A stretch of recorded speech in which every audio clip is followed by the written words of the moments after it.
"You don't deserve this money," Patricia sneered through the phone, her voice dripping with contempt. "I'm just making sure it goes to someone more worthy." I lay in my hospital bed, still groggy from the emergency C-section, trying to process what my mother-in-law was saying. While I had been bringing her grandchild into the world, she had ransacked my home and stolen $100,000 from my safe. "Good luck with that," I replied evenly, my free hand instinctively resting on my newborn daughter's tiny back. The steady beeping of hospital monitors punctuated the silence. Patricia scoffed. "That's all you have to say? No tears? No begging? You really are as cold as I thought, Olivia." I smiled, though she couldn't see it. "Thanks for letting me know, Patricia. I need to rest now." I ended the call before she could respond, my hand trembling slightly as I set the phone down. My name is Olivia Chen, and at 32, I had just given birth to my first child while my mother-in-law robbed me blind. The irony wasn't lost on me. For 6 years, Patricia had made it clear I wasn't good enough for her son. My crime? Out-earning James. As an investment banker, I had built my wealth carefully, while James, a high school math teacher, never saw the imbalance as an issue. But Patricia did. A wife should support her husband, not overshadow him. She would say at family dinners, her disapproval simmering beneath every interaction. The fact that James was proud of me only made her resentment worse. And now she had taken what she thought was mine to punish me. What she didn't know was that I had been expecting something like this. It had started months ago. Innocuous questions about our finances, too much interest in where we stored valuables. Casual, almost idle curiosity. But I knew better. Then came the unannounced visits, always when James was at work. I caught her lingering in my home office, eyes flicking to the painting that concealed our safe. And 3 months ago, she had rifled through James's planner, searching for something she had no business knowing, the safe combination. That was when I made my move. The nurse interrupted my thoughts, checking my vitals. "Mrs. Chen, your blood pressure is high. Try to rest," she said, glancing at my phone, still buzzing with messages from Patricia. "Family drama can wait. You and your baby come first." If only she knew. I looked down at my daughter, Emma, nestled in her bassinet. She had James's nose, my chin, perfect in every way. And Patricia, in her greed, hadn't even asked about her grandchild. James arrived minutes later, his face pale with concern. "Liv, Mom's not answering. She was supposed to bring your overnight bag hours ago." He stopped short when he saw my expression. "What happened?" I told him everything. The call, the theft, Patricia's cruel gloating. As I spoke, his face darkened. "I'll call the police," he said, reaching for his phone. I caught his wrist. "Not yet. There's something you need to know first." I laid it all out, my suspicions, the months of watching Patricia's every move. I knew she'd try something. I just didn't expect her to strike while I was giving birth. James sat down heavily, running a hand through his hair. "I should have seen this coming. She's always resented you, but this is criminal." "Don't apologize," I said, squeezing his hand. "You're not responsible for her choices, and besides, I allow myself a small smile. She's in for a surprise." James frowned. "What do you mean?" "Remember when I had the safe service last month?" He nodded. "I did more than change the combination. I had them install a new safe, one with special features." Right on cue, my phone buzzed with an email notification. I opened it, the corners of my mouth curving upward. "Want to see your mother in action?" I asked, holding up my phone. James hesitated, then nodded. The footage was crystal clear. There was Patricia, using his planner to key in the combination. There she was, pulling out stacks of cash, a triumphant smirk on her face. What she didn't notice? The tiny red light blinking in the corner, recording every move. James exhaled sharply. "Jesus." "Keep watching," I said. The video showed Patricia carefully restoring everything, making sure no trace of her crime remained. She thought she had won. She hadn't. "I don't understand," James murmured, eyes narrowing. "That looks like real money." "Because it's supposed to." I cradled Emma closer. "Every bill in that safe is counterfeit, specialized movie prop money. The real savings, in another safe she doesn't know exists." James stared at me, realization dawning. "You set her up." "No," I corrected, meeting his gaze. "I protected our assets from someone I knew would try to take them." "There's a difference." And now we have undeniable proof. The phone buzzed again. An email from my lawyer, confirming receipt of the footage. So when you said good luck with that, I meant good luck explaining to the police why she stole $100,000 in fake bills. James exhaled, rubbing his face. She's going to lose it when she realizes. I smiled, watching our daughter sleep. She wanted to teach me a lesson about what I deserve.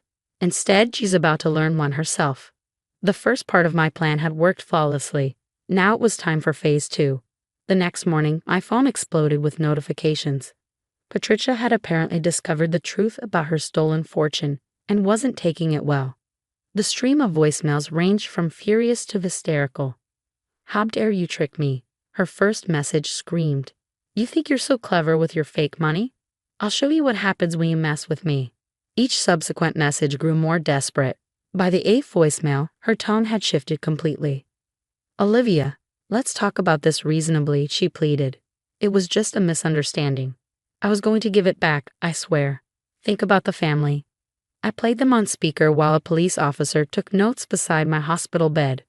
Officer Sarah Martinez had responded to our complaint within hours, her professional demeanor softening when she saw me recovering from surgery with a newborn. So your mother-in-law didn't even wait for you to deliver the baby before attempting the theft? She asked, shaking her head in disbelief. The security footage shows her entering our house at 2:47 p.m. James replied, his voice tight with anger. Olivia was in emergency surgery at that exact time. Officer Martinez made another note. And you have documentation proving the money was clearly marked as prop currency? I nodded, pulling up the purchase order on my phone. Every bill was marked for motion picture use only in accordance with federal law. I have receipts, documentation, and email correspondence with the prop company confirming everything. This is one of the most well-documented cases of attempted theft I've seen, she admitted. Usually we have to piece things together, but you've handed us everything we need. As if on cue, my phone buzzed with another call from Patricia. Officer Martinez gestured for me to answer it and record the conversation. Olivia. Patricia's voice was syrupy sweet now. I spoke with my lawyer. He says this could be very bad for both of us. How about we forget this whole thing happened? For James and the baby's sake. Both of us? I kept my voice neutral. I'm not the one who broke into someone's home and stole what I thought was $100,000. Broke in, she scoffed. I used the spare key, and I'm family. It's not stealing if it's family. Besides, you tricked me with fake money. That's basically entrapment. Officer Martinez raised an eyebrow, making more notes. Patricia, I said calmly, you entered our home without permission while I was having emergency surgery. You used a combination you obtained without authorization to access our safe. You took what you believed was $100,000 in real currency. The security cameras caught everything. How exactly is this a misunderstanding? You're twisting everything, she shrieked, her fake sweetness evaporating. James, I know you're there. Are you going to let her do this to your mother? After everything I've sacrificed for you? James took a deep breath. Mom, you tried to steal from my wife while she was giving birth to your grandchild. You haven't even asked about the baby. Do you understand how wrong this is? Wrong. Patricia's voice rose higher. What's wrong is having a daughter-in-law who thinks she's better than everyone else, who has a safe full of money while other people struggle. I was just trying to even things out. By stealing it? James asked quietly. By giving it to people who deserve it more, she snapped. Your sister needs help with her student loans. Your cousin Tom is behind on his mortgage. That money could have helped our family instead of sitting in a safe doing nothing. I exchanged glances with Officer Martinez, who was recording everything. Patricia was basically confessing her entire plan. So you were planning to distribute the stolen money to other family members? I asked, wanting to get it on record. It's not stealing if you're helping family, Patricia insisted. And now you've ruined everything with your stupid fake money. Do you know how embarrassing this is? I'd already told everyone I could help them. James put his head in his hands. Mom, who exactly did you tell about the money you stole? There was a long pause. Nobody, she said quickly, but we could hear the panic in her voice. Just a few people. It doesn't matter now anyway since it's all fake.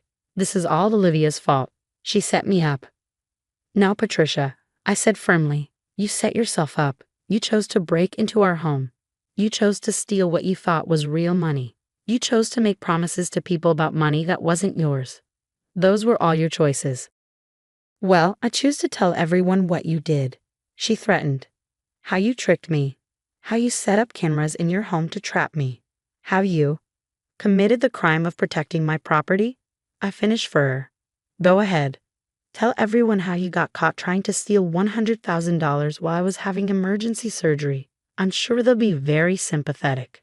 Officer Martinez gestured that she had enough. I ended the call as Patricia launched into another tirade. That was enlightening, the officer said, reviewing her notes. She not only admitted to the theft but also revealed premeditation and plans to distribute stolen funds. Your lawyer is going to have a field day with this. As if summoned, my lawyer's name appeared on my phone. Speaking of which, I said, answering the call. Olivia, Lisa's crisp voice came through the speaker. I've reviewed everything, the security footage, the documentation about the prop money, and now this recorded confession. We have an airtight case. How do you want to proceed? I looked at James, who nodded his support. What are our options? We can press criminal charges for attempted grand theft, Lisa outlined. Given the amount she thought she was stealing, it would be a felony. Or we can use this as leverage for a different kind of resolution. Different how? James asked. Your mother has assets, Lisa explained. Property, investments. We could negotiate a settlement where she liquidates some assets to establish a trust fund for your daughter, the grandchild she ignored while trying to steal from her parents. I considered this, and if she refuses, then we proceed with criminal charges, and she faces potential jail time. Given the evidence we have, conviction is almost certain. James squeezed my hand. It's your call, Liv. Whatever you decide, I'm with you. I looked down at Emma, still peacefully oblivious to all the drama surrounding her birth. Let's start with a settlement offer. If Patricia refuses, then we'll pursue criminal charges. She needs to understand there are consequences to her actions, but I'd rather those consequences benefit Emma than put her grandmother in jail. Very diplomatic. Lisa approved. I'll draft the paperwork immediately. In the meantime, do you want me to file for a restraining order? Another call from Patricia lit up my phone screen. Yes, James and I said simultaneously. As Lisa hung up to begin the legal proceedings, I settled back against my pillows, suddenly exhausted. The adrenaline of the past 24 hours was wearing off, leaving me drained. You should rest, James said, noticing my fatigue. I'll handle Mom for now. I nodded, already feeling sleep creeping in. Just think, I murmured, someday we'll tell Emma the story of how her grandmother's attempt to steal her parents' savings ended up creating her trust fund instead. James laughed softly. Somehow, I don't think that's the story Mom imagined when she opened our safe. As I drifted off, I couldn't help but smile. Patricia had thought she was teaching me a lesson about what I deserved. Instead, she was about to learn an expensive lesson of her own.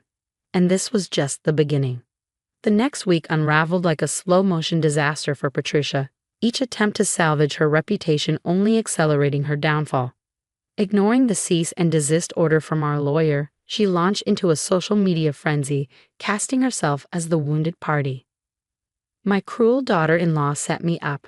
She ranted online. She tricked me with fake money just to humiliate me. But instead of sympathy, the responses were merciless. So, you're admitting you tried to steal $100,000? One relative commented. While she was in emergency surgery, added another. And you still haven't met your grandchild. A third chimed in. With each defensive reply, Patricia only cemented her guilt. By the time she realized she was digging her own grave, it was too late. Screenshots of her posts had already been forwarded to our lawyer and added to our legal arsenal. The settlement meeting was scheduled 2 weeks after Emma's birth. In Lisa's sleek downtown office, James and I sat on one side of the conference table, while Patricia and her reluctant-looking lawyer sat on the other. The contrast was stark. Lisa was composed, armed with neatly organized folders of evidence, while Patricia's lawyer looked like he was already regretting his involvement. Lisa opened the meeting with calm efficiency. Mrs. Harrison, we're prepared to offer you an alternative to criminal charges. She slid a document across the table. You will liquidate your rental property and investment portfolio to fund a trust for Emma. The total should approximate the amount you attempted to steal. Patricia's face darkened. This is extortion. You're trying to ruin me. No, Lisa corrected smoothly. We're offering you a way to avoid a felony conviction by making restitution through a trust for your grandchild, the one you ignored while committing a crime. Patricia turned to her lawyer, expecting backup. Instead, he sighed, shifting uncomfortably. Mrs. Harrison, given the overwhelming evidence, this is an incredibly lenient offer. Lenient? She hissed. They're bleeding me dry. I finally spoke, my voice even. Not at all. You're only giving up what you tried to steal. Consider it karma. James squeezed my hand under the table as Patricia launched into a tirade about family loyalty and my so-called cruelty. But we'd expected this. Patricia had never taken responsibility for anything in her life. Why start now? Lisa, unfazed, simply closed her folder. You have 48 hours to decide. If you decline, we proceed with criminal charges. Then, silence. No calls, no messages, no social media rants. And on the morning of the deadline, Patricia's lawyer called Lisa. His client would accept the settlement. 1 month later, Emma's trust fund was formally established, ironically, larger than the sum Patricia had tried to steal. The rental property sold quickly, and the stock market had been in her favor. In the end, she lost more than she ever could have gained. She moved in with her sister in another state, still refusing to meet Emma, but that didn't stop her from crafting a new narrative. Online, she became a martyr, a devoted grandmother cruelly kept from her grandchild. But the family saw through it. Even her sister admitted, she's always been entitled. Maybe this will finally teach her a lesson. As for us, life moved on.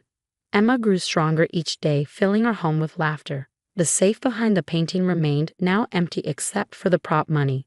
A quiet reminder that sometimes the best defense isn't confrontation, it's preparation.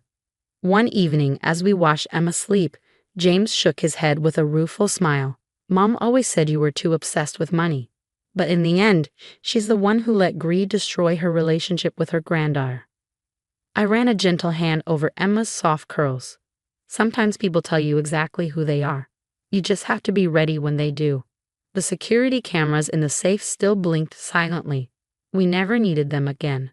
Patricia still told her version of events to anyone who would listen, spinning tales of betrayal and trickery. But now, when people heard her story, they didn't ask why I had set up cameras. They asked why she was trying to steal from her own son's family in the first place.